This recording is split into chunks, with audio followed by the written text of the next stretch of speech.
The migrant caravan that headed to the southern border of the US in April 2018 was covered by the media big time.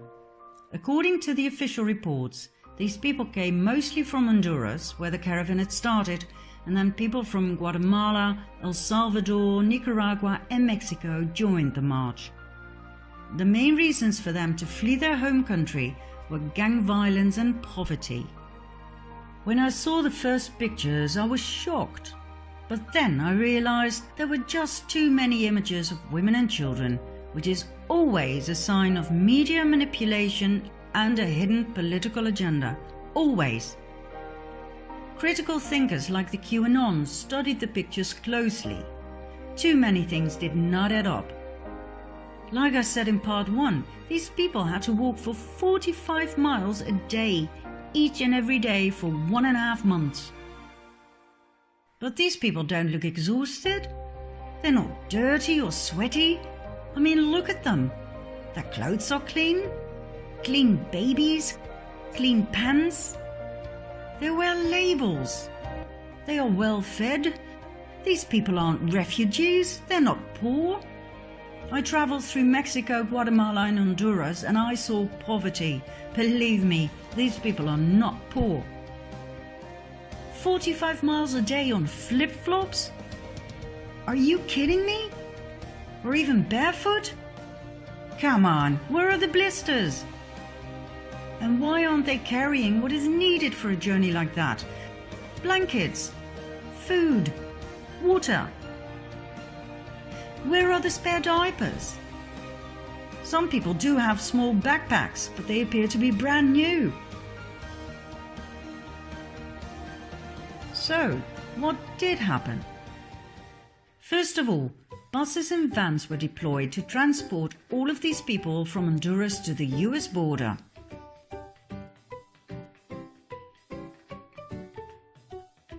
Flip-flops? No problem. You only have to get out of the van occasionally for a group photo.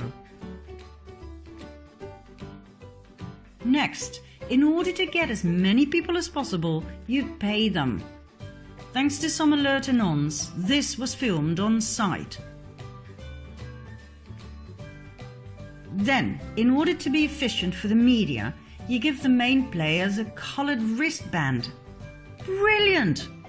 Different colours have different meanings, all known to the reporters and the cameramen.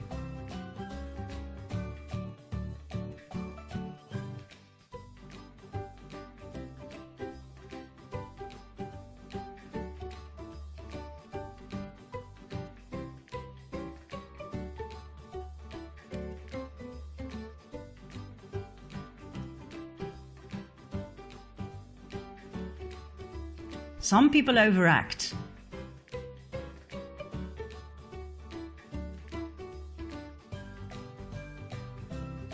Others are really convincing and make it to the World News Report. Meet Maria Meza and her 5 children, all the way from Honduras. She made it to every news item on TV, telling about her terror, the fear for her children, their eyes all wet and swollen due to the tear gas that the American Border Patrol so viciously threw at them. Well, Maria, there are a few flaws in your story. I've looked at every single picture of you and your beautiful girls. None of them show any signs of tear gas.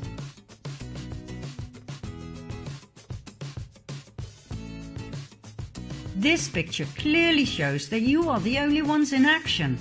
The cameraman shoots away, completely unhindered by the gas, and there is no panic. Let's have a closer look at this picture. Cameramen are standing in a line of smoke, yet have no problem with that. Oh wait, look! Somebody is throwing a gas canister. Is that a fellow refugee? Maria told the press that her son went back the next day to get the canister and show it to the reporters. Shame on you, America! I do hope Maria was paid handsomely, I really do, but her story sucks. The family was photographed on another day, getting out of a van for yet another day's work in front of the camera. And the tear gas canister? You can buy them at any theatre prop retailer, or you can use the police training variety. They produce white smoke, but no harm is done. I guess Trump's statement was correct. No tear gas was used on the children. The entire mainstream media coverage of this event was biased and flawed. My advice to the producers: next time, pay more attention to the details, for the anons are onto you.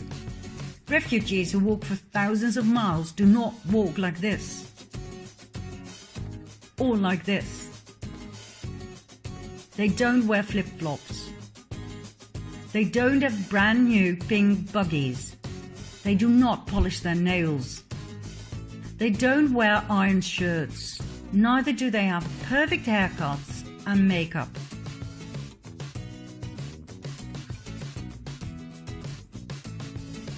When they say they flee their country because they're so poor they can't even buy food, don't show them with digital cameras and iPhones. Refugees who walk for thousands of miles are not clean.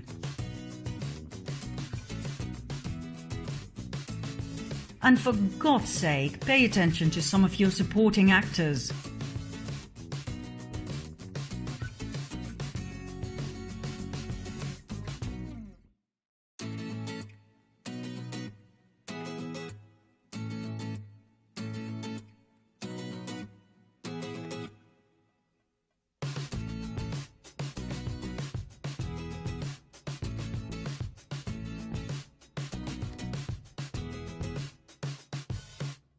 And when you Photoshop someone into a picture, make sure you don't forget his leg. Oh, and make up your mind, will you? Do you want the shirt on or off? And what's with the Disney obsession?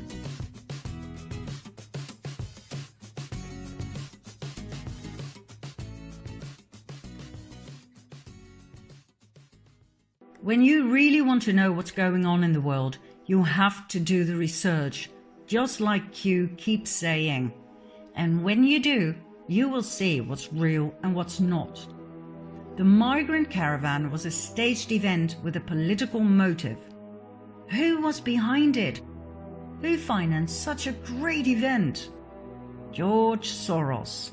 That's right, our great benefactor George Soros, connected to the pedophile club NAMBLA and the rioting and violent Antifa and Black Lives Matter. How do we know he's behind all of these so-called social movements? Well, it's not really a secret. According to an analysis of his tax filings, he invested $33 million in the notorious Ferguson riots alone. Soros promised everyone who participated in the massive protests $15 an hour. In the case of the migrant caravan, all they had to do was play the part of poor refugees looking for a safe haven. Money, new clothes, food, toys, and an extra bonus if you play your part well. Who'd refuse a job like that?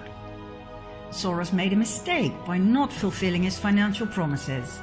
So then we had more riots, this time by angry actors who demanded payment.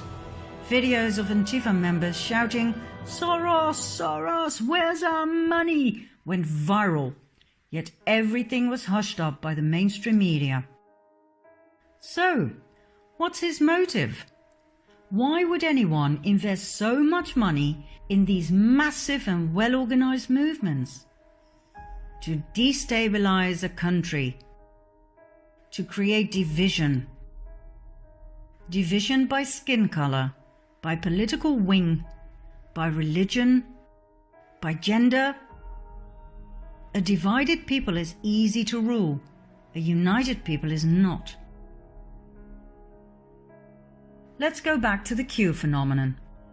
As we have seen in part 2, Q strongly emphasizes the importance to unite. United we stand, divided we fall. Q portrays a better world without wars, treason and corruption. And whether you like it or not, The task to get there has been put in the hands of Donald J. Trump.